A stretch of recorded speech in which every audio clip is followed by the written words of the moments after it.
sejak Gus Dur dulu.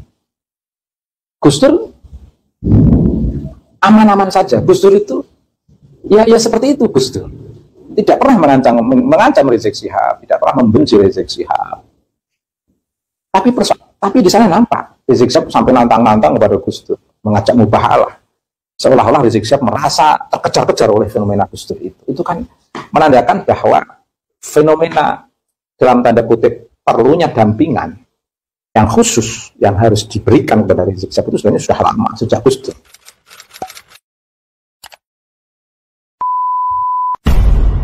Inilah salah satu dosen UIN Wali Songo, saudara sekalian. Kesengkapnya mari kita sama-sama simak video berikut. Silakan. Yang pertama, kenapa Rizik Syihab marah-marah? Yang kedua, bagaimana kita harus meresponnya?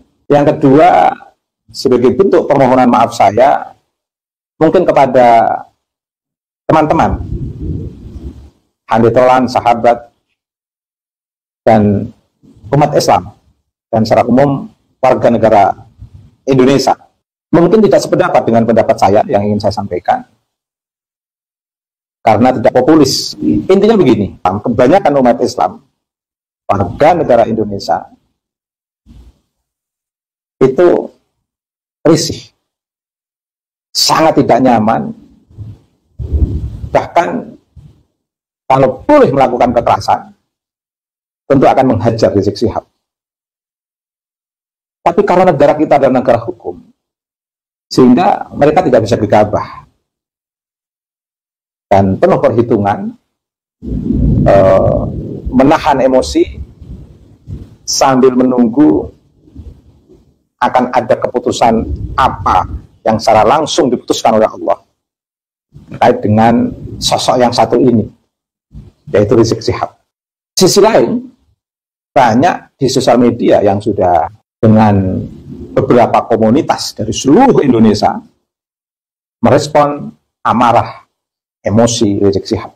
Dalam memahami fenomena Rizik Syihab seperti itu, saya berbeda, dan inilah alasan saya memohon maaf kepada yang berbeda dengan saya. Saya justru melihat kondisi Rizik Syihab itu adalah sosok yang perlu dikasihani, yang perlu mendapatkan dampingan, bahkan kalau boleh dampingan khusus, karena umumnya orang yang marah-marah, penuh emosi, nantang sana nantang sini, dan suasana merasa seperti ada yang mengancam, dan seperti suasana terkejar-kejar dalam hidupnya itu biasanya, istilah saya itu, perlu mendapatkan pendampingan khusus. Betul-betul masih labil. Mengapa saya katakan masih labil? Umumnya orang itu kalau sudah usia 40 tahun, itu seperti telah mengalami awal sebuah kehidupan. Karena pada titik usia itulah ada sebuah kesadaran yang lebih kuat dibanding usia-usia sebelumnya. Ibarat orang itu yang normal itu makin tambah usia, makin menep, makin tenang. Semakin banyak muhasabah, semakin banyak perenungan, semakin banyak menata diri di hadapan Allah dan bersikap penuh sahaja antara umat manusia. Tapi bisa dicek, semoga tidak salah. Kalaupun salah nggak perlu dituntut, karena orang bisa salah. Saya yakin, ainul yakin, hakul yakin, Rizik Syihab itu sudah berusia di atas 40 tahun. Nggak mungkin saya akan mengatakan Rizik Syihab itu usianya 25 tahun. Apalagi 20 tahun, kan nggak mungkin. Dari sosok body fish yang bisa saya lihat, itu saya bisa penuh keyakinan kalau usianya di atas 40 tahun. Semoga tidak salah, dan kalaupun salah, mohon dimaafkan. Bahkan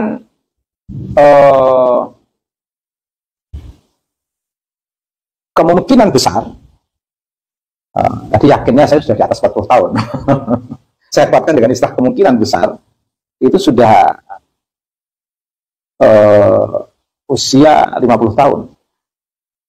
Kemungkinan kecil, itu usia 65 tahun. Ketika berbeda dengan senyatanya, saya mohon maaf. Tapi yang jelas usia-usia seperti ini, dengan temperamental dan karakter yang seperti itu sesuatu yang perlu dikasihani. Saya sering menyampaikan ke beberapa santri dan bahkan ketika ngajar tasawuf di mahasiswa, masing-masing unsur psikis kita itu punya nutrisi yang harus dipenuhi. Dan di beberapa podcast saya juga pernah menyampaikan itu.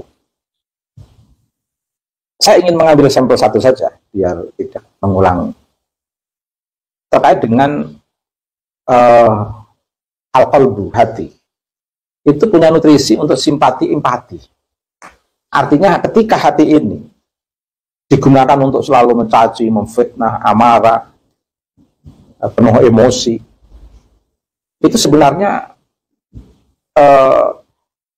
semakin membuat hati ini itu kelaparan dan haus, diasupin dengan asupan-asupan yang bukan pada kebutuhan nutrisinya. Karena memang nutrisi hati, al-qalbu, itu harus empati, simpati. Makanya hampir seluruh umat manusia bisa dipastikan setiap hari suruh mencaci, memfitnah, menghardik, merendahkan. Itu kalau tidak berhenti karakter seperti itu akan semakin akut sakit seseorang tersebut. Maka sebenarnya yang sakit itu bukan yang jadi objek marahan, fitnah, cacian. Yang sakit itu sebenarnya yang suka marah, menghardik, memfitnah, mencaci, merendahkan, bersikap jumawa, sombong, takabur. Itu sebenarnya yang sakit.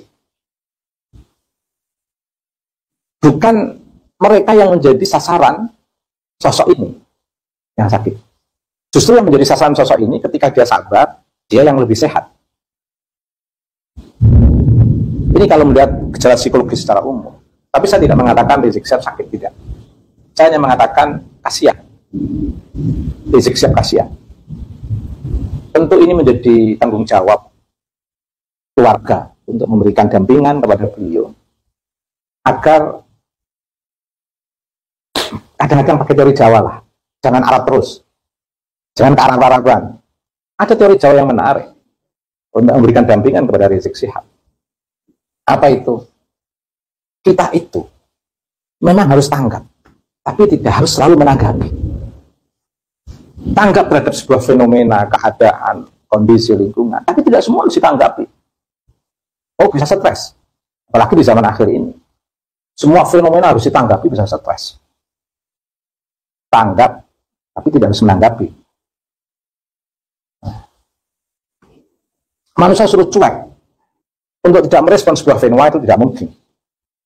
Karena dalam kondisi apapun, istilah guru-guru kita itu wong-wong, manusia ya manusia, tidak bisa terus cuek terhadap kondisi dan keadaan lingkungannya, itu tidak bisa kalau normal. Tapi harus ada kendali, respon, tanggap, itu tidak harus menanggapi. Karena semua yang menjadi tanggap kita kemudian langsung kita tanggapi dengan penuh emosi, dengan sikap temperamental, itu akan merusak unsur psikis kita yang seharusnya memerlukan nutrisi yang dibutuhkan, tapi justru memberi nutrisi, memberi asupan yang tidak sesuai dengan nutrisinya. Maaf. Ini problem. Karena orang tua itu kalau sudah seusia di atas 40 tahun, 50 tahun, 60 tahun, itu butuh teman yang bertanggung jawab, atau bahkan butuh lawan yang bertanggung jawab. Artinya teman yang bertanggung jawab itu apa? Teman yang tidak hanya ngipasi, tapi juga mau mengingatkan hal-hal yang membahayakan bagi seorang teman yang bersikap penuh emosi. Bahkan butuh lawan yang bertanggung jawab. Artinya lawan yang bertanggung jawab itu orang yang dianggap berbeda dengan kita, tapi ada pandangan-pandangan yang bermanfaat untuk kita. Itu perlu kita apresiasi. Bahkan perlu kita ambil kemanfaatan dari orang yang di luar diri kita, bahkan lawan kita, tapi bermanfaat untuk kita. Katakanlah apa yang saya sampaikan ini, mungkin bagi komunitas Rizik Syihab ini, saya sebagai orang yang berbeda, atau bahasa kasarnya lawan. Tapi saya lawan yang bertanggung jawab. Mengapa? Karena saya terus terang, itu berbahaya untuk Rizik Syihab. Dan itu tidak dalam waktu 1-2 tahun saja. Itu sudah bermula sejak Gus Dur dulu. Gus Dur aman-aman saja. Gus Dur itu ya seperti itu. Gus Dur tidak pernah mengancam Rizik Syihab, tidak pernah membenci Rizik Syihab. Tapi di sana nampak Rizik Syihab sampai nantang-nantang kepada Gus Dur, mengajak mubahalah. Seolah-olah Rizik Syihab merasa terkejar-kejar oleh fenomena Gus Dur itu. Itu kan menandakan bahwa fenomena dalam tanda kutip perlunya dampingan yang khusus yang harus diberikan kepada Rizik Syihab itu sebenarnya sudah lama, sejak Gus Dur. Bukan hanya hitungan 2 tahun terakhir ini setelah ada tesis. Sebelum ada tesis, Rizik Syihab juga sudah seperti itu. Adalah sosok yang tidak mau memberi nutrisi pada al-qalbu. Jadi saya kasihan. Dan kita semua itu sebenarnya tidak perlu emosi menanggapi Rizik Syihab, karena kita memandangnya harus dengan memandang ainur rahmah. Kasihan betul Rizik Syihab itu, kasihan betul. Sosok yang butuh pendampingan khusus. Ya samalah, misalnya dalam sebuah keluarga ada 7 saudara, yang 7 stabil, emosinya stabil. Tapi yang satu marahan, emosian, suka memfitnah saudaranya, mencaci saudaranya, tiba-tiba ngajak mubahalah, tiba-tiba mengkafirkan, tiba-tiba mengatakan rumahnya sendiri dikatakan istana iblis misalnya, mengatakan orang yang membaca Quran dengan lagam Jawa itu dikatakan sesat, padahal makhrajul hurufnya, tajwidnya sudah benar. Sementara ada orang yang karena dia suka bacaan Qurannya amburadul, tajwidnya nggak tertata, makhrajul hurufnya nggak tertata, wah aja puji-puji. Nah, sementara dengan lagam Jawa dengan tajwid makhrajul hurufnya sudah sesuai, itu dia caci-caci hanya karena berbeda dengan emosi. Ini kan problem, sudah tidak adil dalam pikiran dan tindakan. Jadi di luar konteks Rizik Syihab, sebenarnya secara psikologis orang-orang yang merasa terancam, kayak takut, kayak merasa terkejar-kejar, tidak apa-apa, tidak ada apa-apa sebenarnya. Tapi dia merasa kayak tertekan, kayak ada yang ngancam, kayak ada yang menyerang. Terus dia bersikap konfrontatif, bersifat emosional. Orang memandang dia dengan senyum, dianggap mengejek. Orang hanya ingin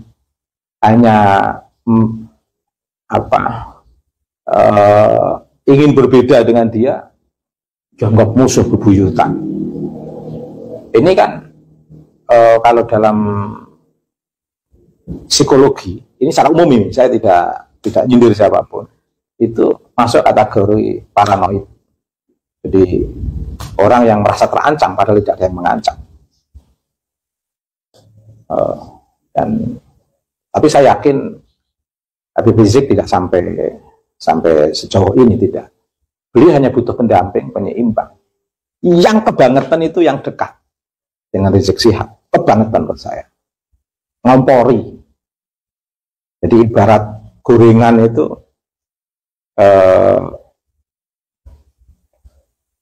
kompornya itu, gasnya itu dibesarkan.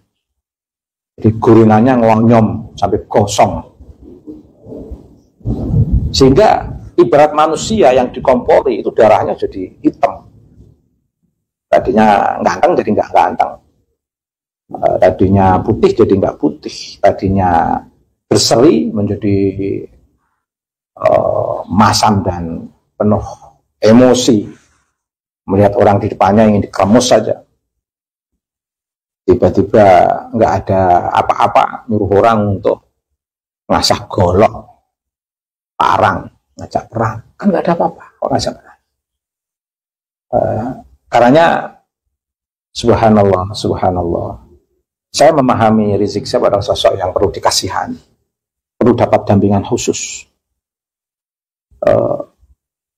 Sekali lagi, keluarga, menantu, putra putrinya menurut saya tidak kasihan sama Rizik Syihab, tidak sayang sama Rizik Syihab, membiarkan sosok yang baik, sosok yang soleh, hamba Allah yang penuh semangat, dibiarkan mengalami sebuah kondisi dan keadaan yang memang seperti ada musuh yang mengejar dia, seperti berada dalam ketakutan, seperti merasa ada sebuah ancaman, sehingga di depan matanya itu kayak ada orang yang mau nakut-nakuti dengan parang, terus sehingga dia harus dengan suara-suara keras mengajak orang untuk asah parang, seolah-olah harus membalas ancaman itu. Tidak ada yang mengancam. Ini sekali lagi butuh pendamping khusus dari putra-putrinya atau dari jamaah. Sudah saatnya mengingatkan Rizik Syihab untuk tidak bersikap seperti itu. Bersadarlah. Nanti kalau sikap seperti itu tidak segera dikondisikan, dikendalikan, dikolengdonkan, itu mendekati ajal itu nanti akan marah-marah terus. Pasti yang dampingnya akan jadi korban. Orang itu tergantung masa hidupnya. Jujur saja. Kalau masa hidupnya itu selalu amarah, emosi, mengancam-ngancam orang, itu nanti mendekati ajal itu sudah akan penuh dengan sikap-sikap seperti itu. Marah-marah terus. Nah, ini katakanlah seorang yang berbeda dengan komunitas Rizik Syihab, atau bahkan dikatakan lawan, silahkan. Tapi saya ingin menjadi lawan yang bertanggung jawab, bahwa sikap Rizik Syihab itu membahayakan dirinya sendiri. Kalau ada orang marah, emosi, itu sebenarnya kalau dia emosi pada orang yang sedang diam dan nyaman menikmati kehidupan dengan penuh damai, itu sebenarnya yang sakit itu yang emosi itu. Yang nyaman dengan menikmati kehidupan dengan penuh damai, itu sebenarnya yang sehat. Paling tidak dari perspektif psikologis itu bisa dipelajari, itu bisa dipahami, bisa dirasakan penjelasan-penjelasan perspektif psikologis, memahami orang yang sebenarnya dia sedang berpikiran sehat atau sedang berpikiran yang memang sedang gundah, butuh hiburan. Yang bisa mengingatkan itu keluarga untuk tidak emosional. Oke, kalaupun masalah nasab misalnya, jujur saja,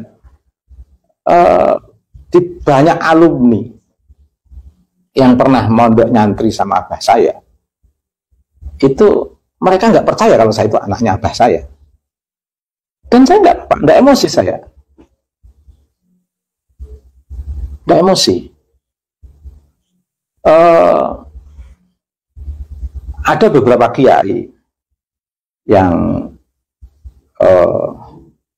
dalam catatan sanadnya itu, sanad keilmuannya itu, di situ ada catatan sampai ke buyut saya.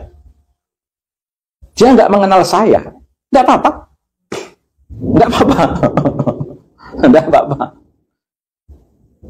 nggak apa-apa. Saya pernah hidup di Jakarta,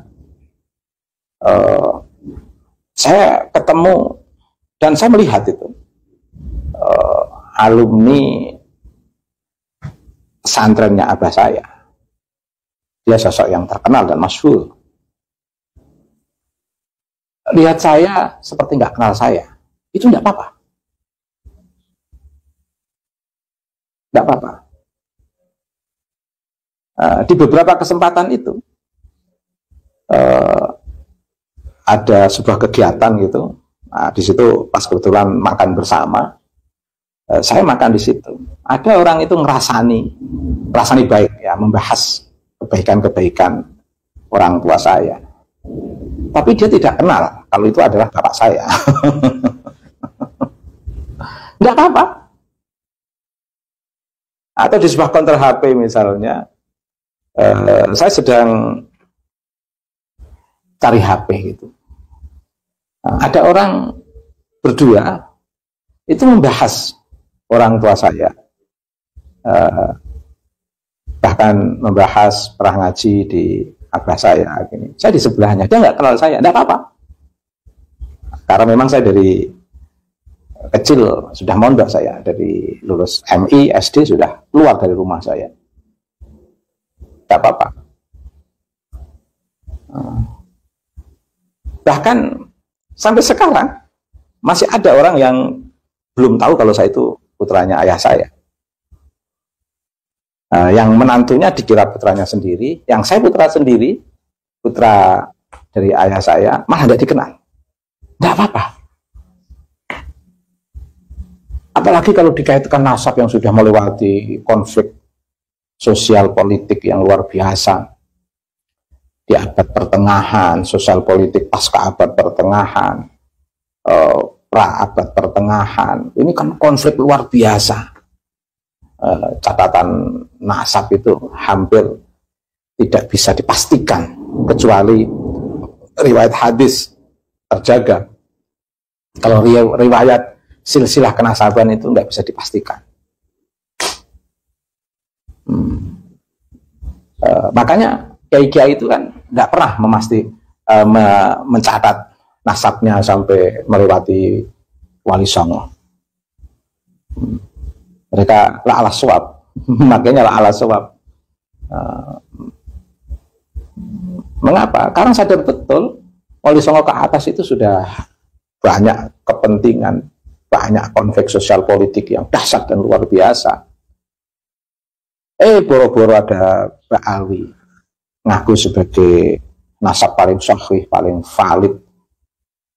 Ternyata setelah dicek 550 tahun tidak terdeteksi dan ahistoris, masih memaksa. Itu kan jadi ditertawakan banyak orang. Jadi rileks-rileks saja. Toh kenasaban itu kalaupun orang nggak mengakui kalau memang masih nasab, nggak perlu diglorifikasi, nggak perlu dipamer-pamerkan, nggak perlu diunggul-unggulkan. Kalau memaksa harus dikenalkan kepada masyarakat, diunggul-unggulkan kepada masyarakat, malah jadi pertanyaannya sederhana. Ada kepentingan apa di balik itu? Kalau orang paham, situ ada indikasi kejahatan. Kedustaan yang sudah diketahui, masih dipaksakan, ditutup-tutupi, bahkan mencoba memaksa untuk diglorifikasi, itu malah orang jadi banyak tanda tanya. Apalagi sampai emosi begitu, seperti yang direfleksikan oleh Rizik Syihab, itu berbahaya, merusak jaringan saraf kejiwaan itu, kasihan. Jadi ini kan masih gejala emosi, amarah, merasa terancam, itu kan salah satu bentuk gejala psikis seseorang yang hidupnya tidak tenang. Dan itu akan menimbulkan beban psikis yang luar biasa dan akan berdampak kepada kesehatan, baik psikis maupun fisik. Itu saja, terima kasih, semoga bermanfaat.